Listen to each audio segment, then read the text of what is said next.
আচ্ছা বলুন তো দেখি সকালের নাস্তাটা যদি ৫ থেকে ১০ মিনিটের মধ্যেই তৈরি করা যায় তাহলে কেমন হয়? হ্যাঁ, ঠিক শুনেছেন। আজকে আমি এমনই একটা নাস্তার রেসিপি শেয়ার করব যেটা ৫ থেকে ১০ মিনিটের মধ্যে একদম কম সময়ে কম উপকরণে তৈরি করে নিতে পারবেন। তবে এটা খেতে অনেক বেশি মজার হয়। বাচ্চা থেকে বড় সবাই কিন্তু ভীষণ পছন্দ করবে। আসসালামু আলাইকুম everyone, welcome back to my channel. আজকে আমি ডিম আর আটা দিয়ে একদম ঝটপট একটা রেসিপি শেয়ার করছি। তাহলে চলুন আর দেরি না করে দেখে আসি আজকের মূল রেসিপিটা। এই পিঠাটা তৈরি করার জন্য ফার্স্টে বড় সাইজের একটা মিক্সিং বোল নিয়েছি। তার মধ্যে আমি নিয়ে নিচ্ছি ২ কাপ চালের গুঁড়ো। তবে আপনারা চাইলে পুরা ডোটাই কিন্তু আটা দিয়ে অথবা ময়দা দিয়ে করতে পারেন। এখানে আমি অল্প অল্প পানি দিয়ে একটা ব্যাটার বানিয়ে নিচ্ছি। তবে ব্যাটারের কনসিস্টেন্সিটা যাতে একদম পাতলা না হয়, একদম ঘন টাইপের একটা ব্যাটার বানিয়ে নিচ্ছি। আমি একটু দেখিয়ে দিচ্ছি ব্যাটারটা ঠিক কেমন হবে। আর আপনারা অবশ্যই অল্প অল্প পানি দেওয়ার চেষ্টা করবেন, এতে করে একদম ঠিকঠাক হবে। এই পর্যায়ে এসে আমি এড করছি হাফ কাপ ময়দা। যদি চালের গুঁড়ি দেন অবশ্যই ময়দাটা এড করবেন। চিনি স্বাদ মতো লবণ। দিয়ে দিচ্ছি 1/3 কাপ গুঁড়া দুধ। অবশ্যই গুঁড়া দুধটা দিবেন। সাথে দিয়ে দিচ্ছি রুম টেম্পারেচারে থাকা একটা ডিম।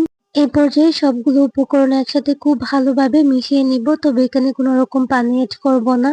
যদি পানিটা লাগে পরে দেওয়া যাবে। তবে এটা কিন্তু মিশাতে দেখবেন একটু লিকুইড টাইপ হয়ে যাবে। আর যদি মনে হয় কিছুটা পানি এড করতে হবে তাহলে পরে দিয়ে দিবেন।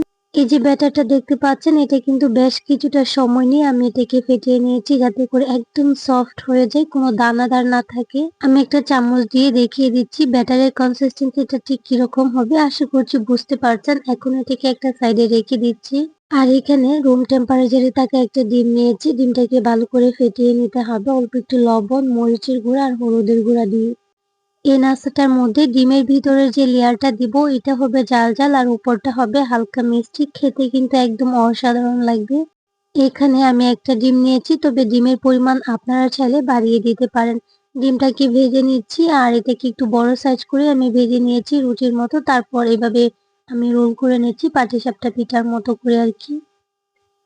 তো দেখেন এটা কিন্তু হয়ে গেছে। এবার আমি অল্প অল্প করে ব্যাটার নিয়ে ঠিক এইভাবে দিয়ে দিচ্ছি।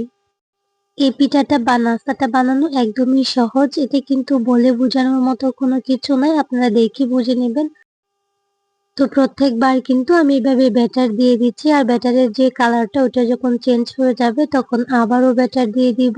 আমি একটু স্লো ভাবেই দেখিয়ে দিচ্ছি যাতে আপনাদের বুঝতে সুবিধা হয়। যদিও এটা একদমই সহজ।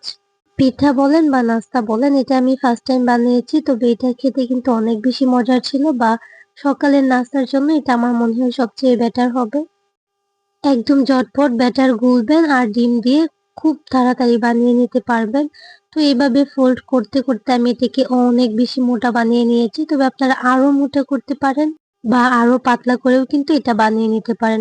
এখন উল্টে পাল্টে আমি এটাকে ১-২ মিনিটের মতো ভেজে নিচ্ছি। কিন্তু এটাকে আরো অনেক বেশি মোটা করেও বানিয়ে নিতে পারেন। তবে আমি যেটা বানিয়েছি আমার মনে হয় এটাই ঠিকঠাক আছে। এখন এটাকে একটা নাইফ দিয়ে কেটে নিব। আর কাটলেই বুঝতে পারবেন এই যে কতগুলা লেয়ার হয়েছে, মাশাআল্লাহ। এই যে অল্প অল্প করে ব্যাটার দিয়েছি আবার ফোল্ড করেছি, যার কারণে অনেকগুলো লেয়ার হয়েছে। এই পিঠাটা বানানো শুধু সহজ না, এতে কিন্তু দেখতেও অনেক বেশি আকর্ষণীয়, অনেকগুলো লেয়ার হয়। একদম সহজ একটা পিঠার রেসিপি শেয়ার করেছি। যদি ভালো লাগে প্লিজ চ্যানেলটাকে সাবস্ক্রাইব করে পাশে থাকা বেল আইকনটা শেয়ার করে দিবেন। আর ভেঙে একটু দেখাচ্ছি কিরকম হয়েছে। এই পিঠাটা এত পরিমাণে সফট হয় যে বাচ্চা থেকে বুড়া সবাই খেতে পারবে। তাহলে আজকের রেসিপি এই পর্যন্তই। সবাই অনেক ভালো থাকবেন, সুস্থ থাকবেন। আসসালামু আলাইকুম।